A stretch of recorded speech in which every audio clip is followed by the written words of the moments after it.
Hello, very good evening class. Now we are going to start chemistry.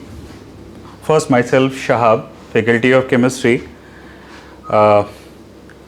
In this first and introductory class we had to start a very basic and primary chapter, that is atomic structure. Atomic ले लिया जाए, atomic structure. Good evening. How are you? So good evening. So we had to start our very basic and introductory chapter, that is atomic structure. And why I select this atomic structure, क्योंकि आप चाहे 9th में हो, 10th में हो और even 11th में, सभी में आपका ये चैप्टर का बेसिक कंसेप्ट यूज़ होता है. तो पहले कुछ हिस्टोरिकल एस्पेक्ट्स हम लोग ले लेते हैं और फिर स्टार्ट करते हैं.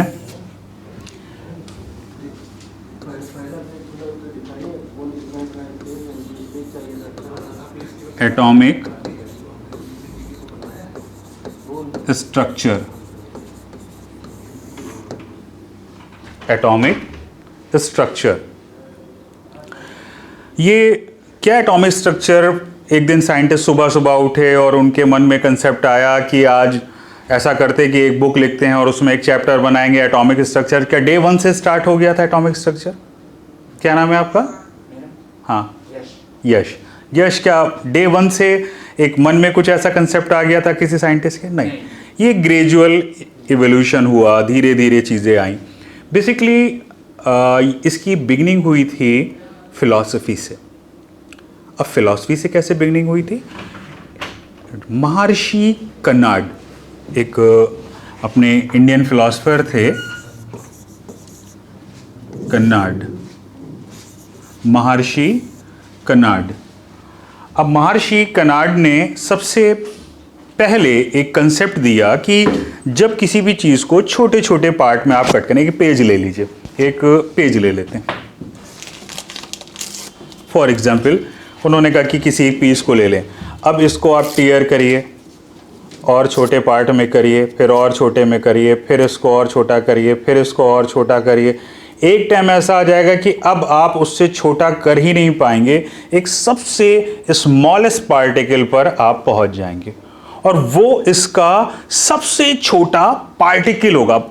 इंडियन थे तो उन्होंने यूज किया टर्म परम अणु. परम अणु, इसको आपस में हिंदी में आपस में क्या संधि बोलते हैं ना, संधि कर दिया. तो परम अणु क्या बन जाएगा? परमाणु. तो पहली बार टर्म डिराइव्ड हुआ परमाणु बाय महर्षि कनाड. अब स्पेलिंग कुछ जो भी होगी, पर्डन, ये एक बेसिक चैप्टर लिया है. It's not only for 9th और नॉट ओनली फॉर 10th. इसमें 9th से लेके 10th तक जो भी बच्चों का पूरा केमिस्ट्री का बेसिक के हिसाब से लिया, क्योंकि एक इंट्रोडक्टरी था तो इसलिए एक ऐसा टॉपिक पिक किया जो सबके लिए यूजफुल होगा. ठीक है, तो उन्होंने एक पहली बार टर्म डिराइव्ड किया परमाणु और ये बताया कि इसमें उस सब्सटेंस के सारी प्रॉपर्टी होंगी और अब उससे ज़्यादा छोटा नहीं किया जा सकता. ये थे अपने इंडियन फिलोसोफर महर्षि कनाड. लेकिन आपको पता है कि जो कुछ यूरोपियंस हैं, दे आर गुड चीटर. उन्होंने एक अच्छी सी चीटिंग करी. चीटिंग नहीं बोल सकते कि स्मार्ट चीटिंग जिसको बोल सकते हैं, कि ये वर्क को उन्होंने पिक किया और इस वर्क में कुछ केमिकल पार्ट को ऐड किया, कुछ अपने एक्सपेरिमेंट को इसमें ऐड किया और फाइनली फिर उन्होंने अपनी थ्योरी दी और उस साइंटिस्ट का नाम था डाल्टन्स. क्या नाम था? डाल्टन. और डाल्टन ने एक थ्योरी दी, उसका नाम था Dalton's atomic theory. Dalton's atomic theory. जो लोग 10th में होंगे या 9th में अभी आए होंगे, उन सबको इनका नाम सुन रखा होगा पहले से, इसके बारे में आप सबको पता होगा. यश, सबको क्लियर है ना? ये नाम सुना हुआ होगा. कोई एकदम से आज पहले दिन हम लोग कोई रॉकेट साइंस की बातें नहीं करेंगे, बहुत बेसिक बातें करते हैं। डाल्टन्स के लिए ये भी बताते हैं, हम मेरे पास कोई ऑथेंटिक वो नहीं है, लेकिन लोग बोलते हैं कि ये शायद कलर ब्लाइंड थे और उनकी वाइफ उनका बहुत सपोर्ट करती थी कलर को आइडेंटिटी। केमिस्ट्री में आप जानते हैं कलर का बहुत बड़ा रोल होता है, और उनकी जो वाइफ थी उन्होंने बहुत ज़्यादा इनका सपोर्ट किया था इनकी एनालिसिस में। अब डाल्टन ने अपनी एटॉमिक थ्योरी दी। क्या एटॉमिक थ्योरी थी, कोई सुनाएगा आप में से? क्या नाम है आपका? सक्षम। वेल, सक्षम, आप बता सकते हैं कि क्या बोला था डाल्टन ने? कुछ बेसिक बातें आपको पता हैं? बैठिए, please sit down, please sit down. Okay, एक पॉइंट था, ये भी था। आपका क्या नाम है? सोमनाथ। सोमनाथ, आप बताएं। Atom is the smallest indivisible particle of an element. Very good. Yes, sir. So he basically said that. So after this, sir, it was proven that they are not so like they also consist electrons, protons, and neutrons. So like. हाँ, देखिए कुछ point हम लोग कुछ bullet point ले लेते हैं। पहला इन्होंने पॉइंट दिया smallest undivisible particle.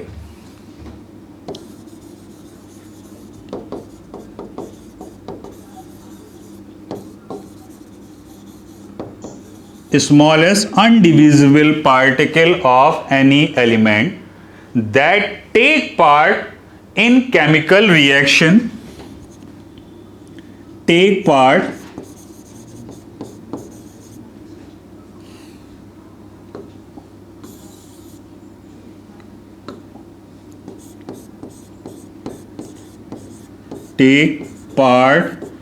in chemical reaction but do not exist independently, but do not exist independently, but do not exist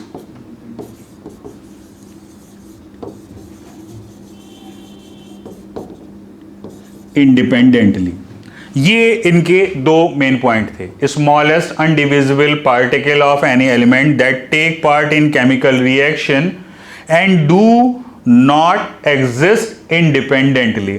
लेकिन इस थ्योरम के, इस कंसेप्ट के दो मेन पॉइंट गड़बड़ हो गए। एक कौन सा? अनडिविजिबल पार्टिकल और डू नॉट एग्जिस्ट इंडिपेंडेंटली। ये दोनों पॉइंट इनके गलत हो गए। कैसे गलत हुए? हाँ, कोई आप में से बताना चाहेगा?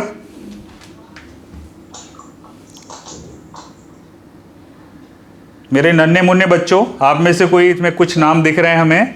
इकरा दिख रही है। इकरा, आज तो तुम्हें बोलना पड़ेगा। इकरा, फातिमा, और कोई बोलेगा? हाँ please. The Dalton lost only so Dalton these theories are gone wrong because he told in these two theories that every atom has different number of mass numbers and atomic number, whereas in the ancient afterwards it was found that two types isobars and isobars were found in which the isotopes and isobars were found in which the atomic number ये two types of atoms. ये आपने अभी बहुत आगे की बातें बता दी। अभी हम लोग बहुत नन्ही मुन्नी बातें कर रहे हैं। सबसे पहले जब इलेक्ट्रॉन, प्रोटॉन और न्यूट्रॉन की डिस्कवरी हुई तो ये पता चला कि एटम्स आर डिविजिबल। ये पॉइंट कब डिस्कार्ड हुआ? After discovery of electron, proton and neutron, it was confirmed that atoms are divisible. इतने सिंपल क्वेश्चन भी कभी कभी मिल जाते हैं कि the first point of undivisible was discarded at, आप क्या लिखोगे? After the discovery of electron, proton and neutron. दूसरा पॉइंट ले लेते हैं कि डू नॉट एग्जिस्ट इंडिपेंडेंटली, ये पॉइंट कब डिस्कार्ड हुआ? After the discovery of noble gases, after the discovery of noble gases. अब नोबल गैसेस कौन कौन सी होती हैं? हाँ, helium, neon, argon, krypton, xenon और रेडॉन। चलिए, आप लोग तो ऐसे ही राइमिंग के याद हो गया, helium, neon, argon, krypton, xenon, radon. और ग्रुप 18 में होते हैं, पीरियोडिक टेबल के ग्रुप 18 में होते हैं। कैसे याद करते हैं? हीना, नीना और करीना एक्सरे रंगीन। अब जब करीना है तो एक्सरे तो रंगीन हो ही जाएगा उसका। हाँ, तो साहब ये पहली थ्योरी थी डाल्टन्स एटॉमिक थ्योरी। कोई पहले इस पे हम लोग को कोई कंफ्यूजन तो होगा नहीं, बहुत सिंपल सी बात है, लेकिन अगर किसी को कोई डाउट हो, किसी को कोई क्वेश्चन पूछना है तो वो पूछ सकता है हमसे।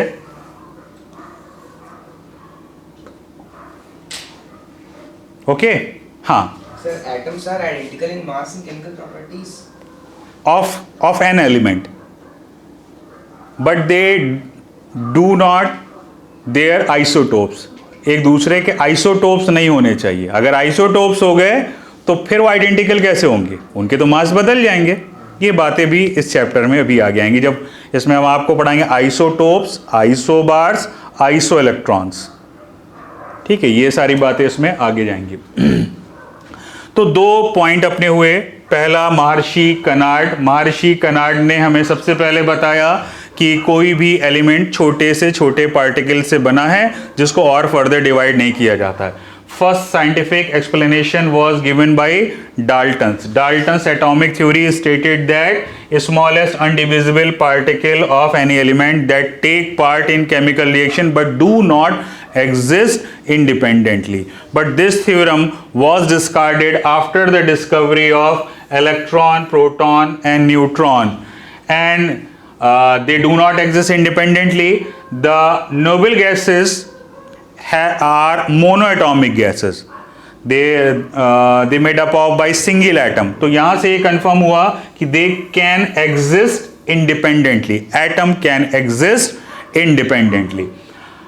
अब इसमें हम लोग आगे स्टार्ट करते हैं कि ये इलेक्ट्रॉन, प्रोटॉन और न्यूट्रॉन क्या है, इनकी डिस्कवरी कैसे हुई, कहां से हुई। तो पहले एक हम पूरा ब्रीफ ले लेते हैं।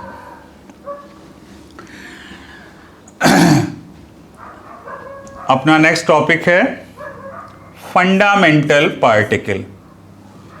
आदत नहीं बहुत ज्यादा मेरी इन पे लिखने के लिए, जरा सा लिखो, ये पता नहीं क्या से क्या लिखने लगता है।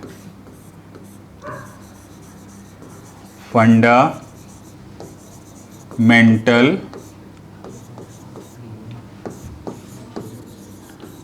Particle.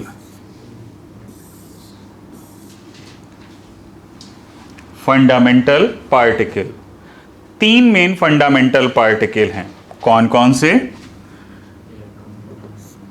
Fundamental particle, electron, proton और न्यूट्रॉन। एक चार्ट पूरा बना लेते हैं। इनके डिस्कवरर कौन थे? इनको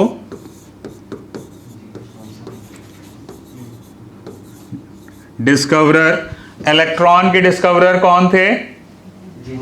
very good, J Thomson. Proton के डिस्कवरर कौन थे? Goldstein, Ernest Goldstein. बेसिकली यहां पे कुछ लोगों का कंफ्यूजन होता है या पूछते हैं कि sir Rutherford explain the property of anode rays, but as a individual particle of proton was discovered by Ernest Goldstein.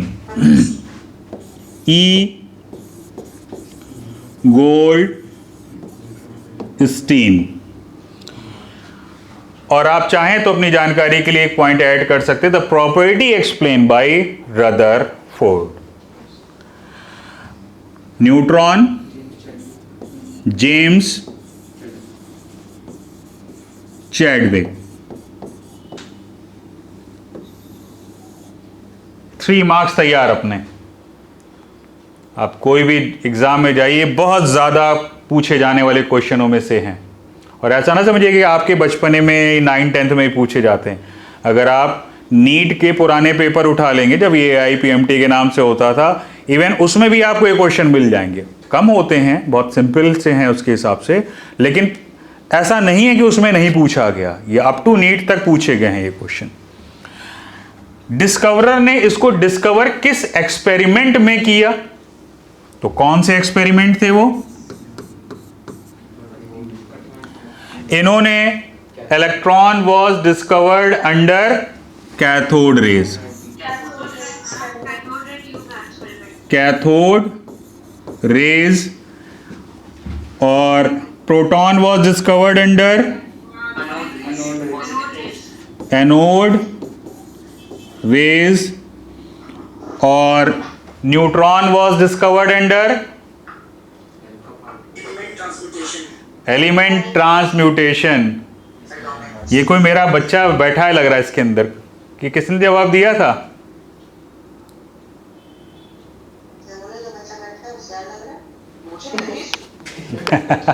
अरे होशियार सभी बच्चे हैं, ये मेरे कोई एक्स्ट्रा क्लास या लास्ट ईयर में शायद रहा होगा। Element transmutation. Element transmutation. Okay भैया जी, ये क्या चीज होती है एलिमेंट ट्रांसम्यूटेशन? ये तो वो पुराने ज़माने की फिल्मों में वो पारसमणि का नाम सुना नहीं, कि वो अपना छुआ दिया, लोहे को छुआ दो, इसको छुआ दो, वो सोने में कन्वर्ट हो जाता है। बेसिकली ट्रांसम्यूटेशन वही वाला कंसेप्ट था। कंसेप्ट क्या, ये प्रैक्टिकली पॉसिबल हो चुका है कि आप किसी भी एक एलिमेंट से कोई दूसरा एलिमेंट बना सकते हैं। तो जेम्स चैडविक इसी के ऊपर काम कर रहे थे। मतलब उस ज़माने में सोचा जाता था कि अगर हम लोग कोई एक ऐसी चीज़ बना लें कि आपको जो सा एलिमेंट चाहिए वो सब बना ली, गोल्ड चाहिए गोल्ड बना ली। आज हम लोग बना सकते हैं, पता है आपको। वो अलग बात है कि जो नॉर्मल गोल्ड आजकल कितना 40-50 हज़ार रुपए का 1 तोला मिल रहा है, 10 ग्राम, यानी 5000 रुपीज़ का, अप्रॉक्स 5000 रुपीज़ का 1 ग्राम के नियर अबाउट है कुछ। वो अगर आप इससे बनाएंगे तो इससे शायद 100 गुना महंगा पड़ेगा, क्योंकि एक एक एटम को बनाना पड़ता है वहाँ पे। इसमें क्या करते हैं कि उसके न्यूक्लियस में छोटे छोटे अल्फा पार्टिकल का बम्बार्टमेंट करते हैं, उसका न्यूक्लियस हैवी होता जाता है, फिर बाहर वो इलेक्ट्रॉन गेन करता है अपने आप को इलेक्ट्रिकल न्यूट्रलिटी मेंटेन करने के लिए, और वो बड़ा एटम। इसी के ऊपर एक एक्सपेरिमेंट चल रहा था। उन्होंने क्या किया कि बेरिलियम लिया, BE, और बेरिलियम पे कभी होगा आगे, हम लोग कभी होगा तो आपको इसके बारे में और बताएंगे डिटेल में, जब एक एक करके आएगी डिटेल में तब आपको बताएंगे। बेरिलियम पे अल्फा पार्टिकल का बम्बार्टमेंट किया। बेरिलियम का जो एटॉमिक नंबर होता है कितना होता है? 4। अल्फा पार्टिकल का एटॉमिक नंबर होता है 2। दोनों मिले टोटल कितना हो गया? 6 बन गया कार्बन। बेरिलियम का एटॉमिक मास होता है 9। अल्फा पार्टिकल का एटॉम जो मास होता है वो होता है 4। दोनों मिलके कितना होना चाहिए था? 13, लेकिन वहां मास केवल 12 हो रहा था। शुरुआत में तो बड़ी खुशियां मनाई गई, लड्डू वड्डू बांटने लगे होंगे, लेकिन बाद में कहा भाई साहब यहां तो मास में 1 AMU की कमी है, वो 1 मास कहां गया? अच्छा, क्योंकि उसके ऊपर कोई चार्ज नहीं था तो कोई डेविएशन डिफ्लेक्शन भी नहीं आ रहा था, तो आसानी से उसको जज करना, उसको पकड़ना आसान नहीं था। जैसे मान लीजिए कि कोई आदमी कोई एक क्राइम करे, लेकिन वो बिल्कुल न्यूट्रल हो, बिल्कुल जाके एकदम ठंडे में सो जाए, उसके ना अंदर कोई अच्छी आदत हो ना कोई बुरी आदत हो, बिल्कुल ही एकदम न्यूट्रल टाइप का, तो आप उसको कैसे आइडेंटिफाई करेंगे? पुलिस ऐसी तो पकड़ती ना कि इसके अंदर ये आदत होगी तो यहाँ ढूंढो, ऐसी आदत होगी, या इसके घर वाले होंगे, रिश्तेदार होंगे, वहां पर जाओ, वहां से पकड़ती हैं। वो मान लीजिए कि बिल्कुल ही एकदम न्यूट्रल हो जाए, तो न्यूट्रॉन के संग भी यही बात थी, इसीलिए इसको शुरुआत में डिस्कवर नहीं कर पाए थे। बाद में फिर इसको देखा गया और इसको आइडेंटिफाई किया गया न्यूट्रॉन को एलिमेंट ट्रांसम्यूटेशन में। इसके लिए कुछ गीगर मुलर काउंटर या इस टाइप के अलग से स्पेशल ऑपरेटर्स होते हैं जिनमें इनको आइडेंटिफाई किया गया एलिमेंट ट्रांसम्यूटेशन। अब देखते हैं कि इन पे चार्ज कितना होता है।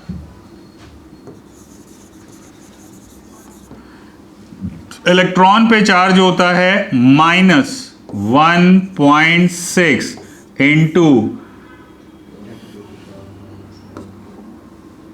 इंटू अजीब सा लग रहा है, अल्फा दिख रहा है, into 10 to the power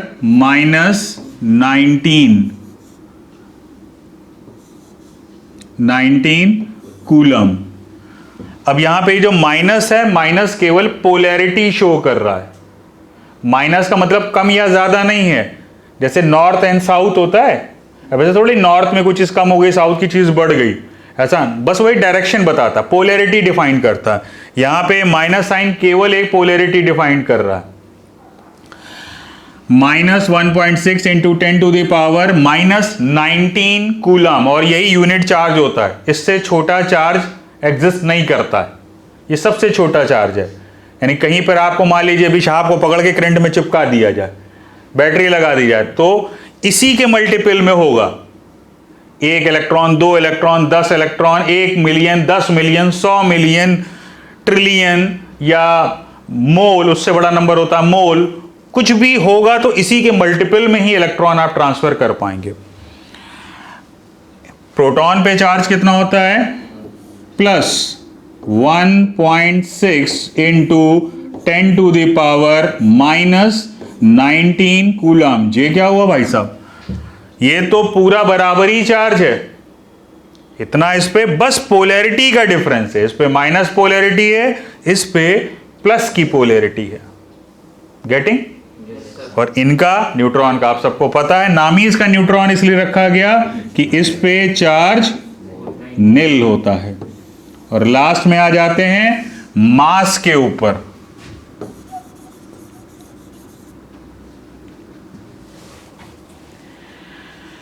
electron का मास वैसे तो बोलते हैं निग्लिजिबल होता है। नहीं भैया पीछे पड़ के नहीं हमको बताइए निग्लिजिबल का मतलब क्या होता है। बिल्कुल आप हमें एग्जैक्ट वैल्यू बताइए तभी हम मानेंगे। तो फिर भी आपसे कहा जाएगा अच्छा इतना पूछ रहे हैं तो आपको बता दे रहे हैं 1 AMU का 1837th पार्ट होता है इन 36 + 1, या इसको बोलते हैं 1/1837 ऑफ 1 AMU। 1 AMU का 1837वां भाग होता है।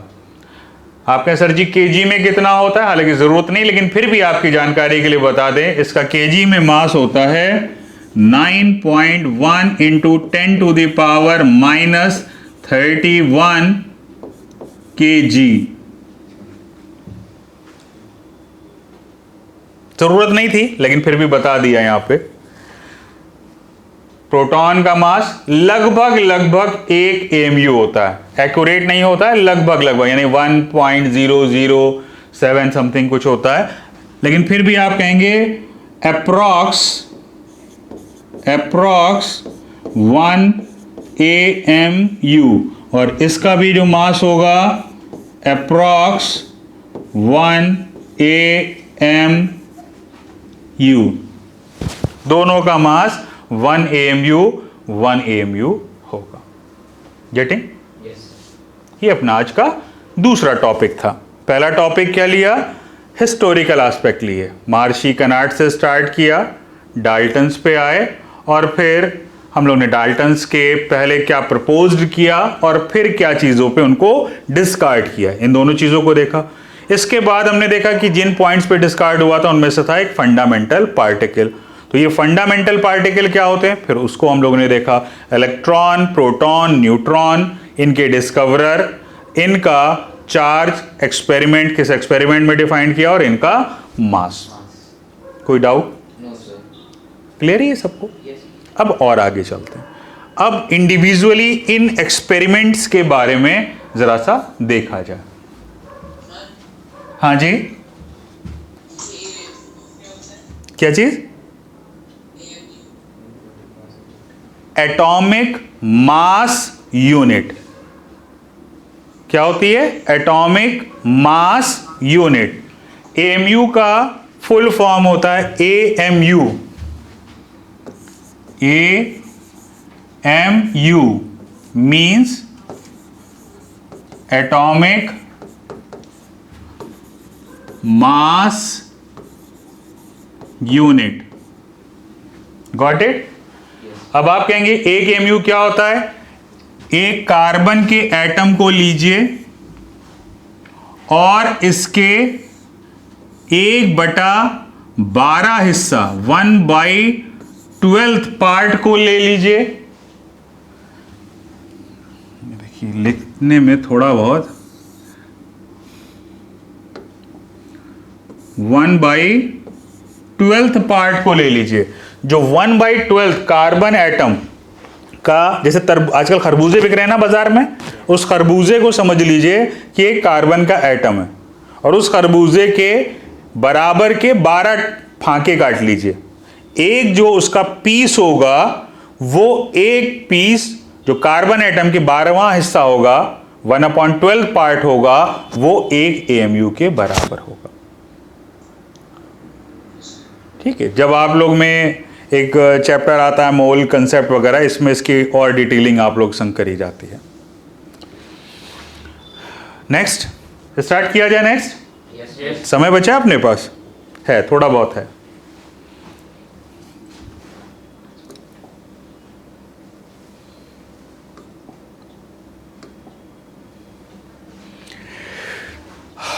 अब बात करते हैं टेलीविजन के बारे में कि जे का चीज होती है टेलीविजन। टेलीविजन पूरा नाम ले रहे हैं, जनरली हम लोग बोल देते हैं टीवी। वो टीवी आजकल श्रिंक होकर हम लोग के घर में दीवारों पे चिपक गई है एलईडी के फॉर्म में, लेकिन हमें पूरी उम्मीद है कि आपने वो वाली पुराने ज़माने वाली टीवी ज़रूर देखी होगी जिसमें पीछे उसका पेट निकला होता था बड़ा सा, है ना।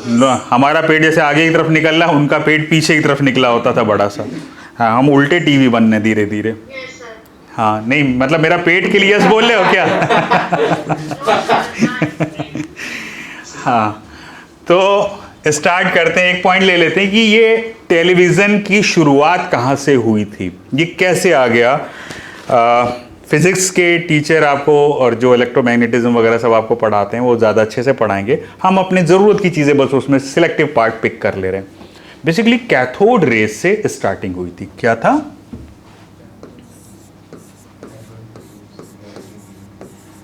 Cathode rays. आपको पता है ये कैथोड रेज के लिए एक स्टोरी थी। ये तो हमने आपसे एकदम डायरेक्टली बात बता दी, जो टेलीविज़न होता था और उसमें भी टेलीविज़न के लिए पहले आपको बता दें, दिमाग में नहीं तो फुदकता रहेगा आपके। इस तरीके का सामने से फ्रंट होता था, पीछे इस टाइप की एक ट्यूब होती थी, है ना। यहाँ पे ग्रिड लगे होते थे और इन ग्रिड से कुछ सामने स्क्रीन पे रेस पड़ती थी। तो सामने जब स्क्रीन पे रेस पड़ती थी तो डॉट ऐसे चलते हुए दिखते थे। उन डॉट्स को समराइज करके पहले ब्लैक एंड व्हाइट टीवी आया करते थे। तो उनमें एक इमेज कहीं पे डार्क और कहीं पे लाइट, यानी कहीं लाइट वहां पे पड़ती थी, वहां पे व्हाइट होता था, जहां पे लाइट नहीं पड़ती थी वहां पे ब्लैक होता। तो ब्लैक एंड व्हाइट टीवी आए, फिर उसका और इवोल्यूशन हुआ, उसमें फिर अलग अलग कलर कॉम्बिनेशन आए, यानी कलर टीवी का फॉर्म स्टार्ट हुआ। फिर और आजकल तो इतने छोटे छोटे पिक्सल में भी, यानी अगर तुम्हारे सामने जो मोबाइल है, एक आज काम करना, मोबाइल को माइक्रोस्कोप से लगा के जब ध्यान से देखोगे तो उसमें तुम्हें बहुत छोटी छोटी सी ब्लू, रेड और वाइट कलर की और ग्रीन कलर की तुम्हें डॉट्स नजर आएंगी। ये बहुत छोटे छोटे से पिक्सेल्स बोलते हैं, सुना ना पिक्सल? 1048 पिक्सल, यानी कि एक यूनिट एरिया में इतने छोटे छोटे डॉट्स है। यानी आपको जो ये शाह वहां पे नजर आ रहा है, तो मेरे संग जो जो कलर होंगे, हालांकि मेरा बड़ा सिंपल है, केवल ब्लैक ले लो व्हाइट ले लो, उतने में अपने में हम बन जाते हैं। फिर भी थोड़ी बहुत नीली पीली कमीज पहन के आ जाते हैं तो एक छोटे से एरिया पे आप देखेंगे अलग अलग कलर के डॉट्स हैं जिनसे आपको दिख रहा। अब तो ये टेक्नोलॉजी और ज़्यादा एडवांस हो गई। ये पहले डिजिटल बनते हैं, डिजिटल से फिर एनालॉग आते हैं और फिर आपको विजिबल होते हैं। यहाँ से एनालॉग जा रहा है, एनालॉग से डिजिटल बनना है, डिजिटल से फिर एनालॉग हो रहा है। ये सारी इंजीनियरिंग जब करोगे तो यही सब पढ़ोगे वहाँ पे, इलेक्ट्रॉनिक्स एंड ये कम्युनिकेशन इन सब में जाओगे तो वहाँ पे यही सब चीज़ पढ़ाई जाती है। तो ये इस तरीके की ट्यूब होती है जिससे आपका जो पुराने ज़माने का टीवी था, अब इसको पिचकाते चले गए और छोटी छोटी जगह पे वो कलर कॉम्बिनेशन बनता है। खैर, ये कैथोड रेस कैसे एकदम से उनको एक दिन समझ में आया कि एक काम करते हैं, आज एक ऐसी ट्यूब लेते हैं और ट्यूब के अंदर दो ऐसे इलेक्ट्रोड लगाते हैं और इनके अंदर एक बहुत हाई वोल्टेज का करंट जोड़ देते हैं जो कि करीब 10,000 वोल्ट का हो। इनके बीच में एक करंट फ्लो होने लग जाएगा। क्या मतलब ऐसे सुबह सुबह उठे जे थॉमसन और उन्होंने बना डाला ये? देखिए एक बात समझिएगा, बड़ा प्रैक्टिकल बात आपसे कर रहे हैं। There are lots of market forces are responsible for the discovery. Market forces का बहुत बड़ा रोल होता है। आपने एक इंसान था, उसकी तारीफें तो बहुत सुनी, आज हम थोड़ा सा उनके लिए नेगेटिव बात भी करेंगे। और एक वो बहुत साइंटिस्ट थे जिनके नाम सुना है ना, 10,000 पैटर्न थे, उन्होंने बल्ब को बनाया था। कौन थे वो? Edison, Thomas Alva Edison. Thomas Alva Edison के बारे में कहा जाता है कि मोर देन 10,000 एक्सपेरिमेंट थे। मेरे ख्याल में जब से उनकी पूरी जिंदगी भी जोड़ लेंगे तो 10,000 साल तो वो जिए भी नहीं थे, 10,000 दिन तो वो जिए भी नहीं थे। निकाल लीजिएगा तो क्या पर डे एक से ज्यादा वो एक्सपेरिमेंट कर लेते थे, डिस्कवर कर लेते थे और उसका पैटर्न कराने पहुंच जाते थे। खैर ये क्वेश्चन वाला पॉइंट है, छोड़ रहे हैं आपके लिए, हम निष्कर्ष नहीं निकालेंगे, निष्कर्ष आप निकालिएगा। ये इन्होंने अपनी जब बल्ब की डिस्कवरी हो गई तो इसके बाद अपनी एक कंपनी बनाई, GE इलेक्ट्रिक्स का नाम सुना होगा तुमने, general electrics. General electrics company बनाई और थॉमस एडिसन बहुत बड़े मोनोपोलिस्ट थे, बहुत बड़े मोनोपोलिस्ट थे। मतलब इतनी जबरदस्त इनकी मोनोपोली थी। आपने इनका और टेस्ला की फाइट तो सुनी ही होगी कि उनको तो निपटा ही डाला था इन्होंने पूरी तरीके से, बहुत ज्यादा। थॉमस एडिसन के संग इतनी मोनोपोली थी कि आप ये समझ लीजिए अगर आज भी ये दूसरी टेक्नोलॉजी नहीं आई होती तो एक जो बल्ब नॉर्मल पुराने जमाने वाला फिलामेंट वाला बल्ब है, इस टाइम कम से कम नहीं तो आप 5-6 हज़ार रुपए का खरीद रहे होते। और पैटर्न होने की वजह से कोई और बना नहीं सकता था कि वो जो फिलामेंट वाला कंसेप्ट था उस पे आप अगर आप बनाओगे तो आप पे अगेंस्ट रूल आप करोगे, आपके ऊपर पेनल्टी लग जाएगी। तो बहुत सारे साइंटिस्ट ये सोच रहे थे कि कोई और हम एक लाइटिंग डिवाइस बनाएं जो इससे कुछ अलग हो। तो नॉर्मली क्या था कि इसके बीच में फिलामेंट जोड़ दिया जाएगा तो बल्ब बन जाएगा, तो आप किसके अंदर फंस जाएंगे? पेटेंट रूल में फंस जाएंगे। तो उन्होंने दिमाग लगाया, इन्होंने क्या किया, दोनों को अलग अलग किया और अंदर वैक्यूम कर दिया, अंदर यहां पे वैक्यूम कर दिया। कितना प्रेशर किया? केवल 0.001 mmHg प्रेशर, लगभग ना के बराबर प्रेशर कर दिया। और फिर देखा क्या इन्होंने, थोड़े टाइम के बाद अंदर एक फ्लोरोसेंट लाइट प्रोड्यूस होने लग गई। यार ये मजा नहीं यार, इसमें मार्कर आर्कर की आदत है तो इन पे लिखो तो एक इसके बीच में एक फ्लोरोसेंट लाइट प्रोड्यूस होने लग गई।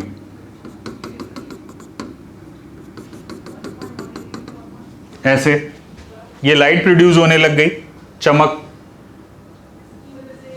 लेकिन ये इधर से इधर जा रही है कि इधर से इधर जा रही है, ये कैसे पता लगाएं? बहुत सिंपल सा तरीका।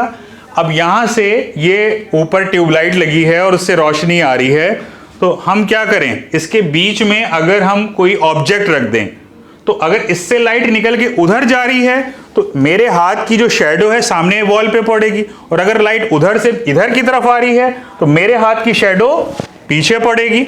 सिंपल सी बात है ना, कोई रॉकेट साइंस तो हम बात नहीं कर रहे हैं, बहुत सिंपल सा। इन्होंने क्या किया कि एक ऑब्जेक्ट उठाया और बीच में उसको प्लेस कर दिया यहां पे, और देखा क्या कि इस ऑब्जेक्ट की जो शैडो थी वो यहां पे बनने लग गई।